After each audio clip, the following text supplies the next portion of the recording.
यश की एक याद ने पूरे वर्धन हाउस की जिंदगी बदल दी। जी हाँ, यश की आई याददाश्त वापस। आर्या ने लगाया उसे गले। सालों से दबा हुआ सच अचानक उसकी आंखों के सामने आ गया और जब आर्या को पता चला कि यश को सब याद आ गया है तो उसने जो किया उसने सबको इमोशनल कर दिया। जी हाँ, सब कुछ बताएंगे आपको आज की इस रिपोर्ट में। अगर आप चैनल पर नए हैं तो चैनल को सब्सक्राइब जरूर कर ले, क्योंकि यही मिलते हैं सबसे पहले अपडेट्स। वर्धन हाउस में सब लोग यश की स्केच और पुरानी यादों को लेकर परेशान होते हैं। गायत्री माँ की आंखों में उम्मीद होती है।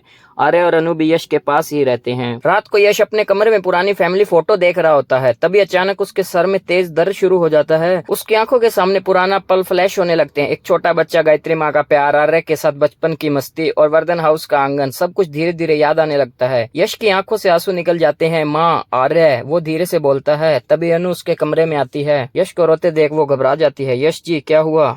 इमोशनल होकर कहता है, मुझे सब याद आ गया। अनु तुरंत आर्य को बुलाती है। आर्य भागता हुआ कमरे में आता है। क्या हुआ?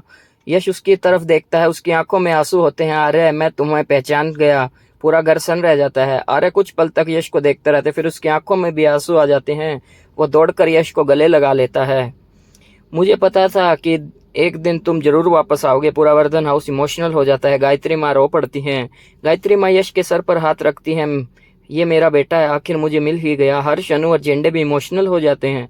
सालों बाद वर्धन फैमिली एक साथ नजर आती है, लेकिन तभी यश का चेहरा अचानक सीरियस हो जाता है। माँ, मुझे सब याद आ गया है और मुझे भी ये याद आ गया कि मुझे आपसे किसने अलग किया था।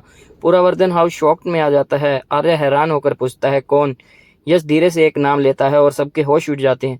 आखिर किसने यश को उसके परिवार से अलग किया था? क्या एक और बड़ा विलन सामने आने वाला है?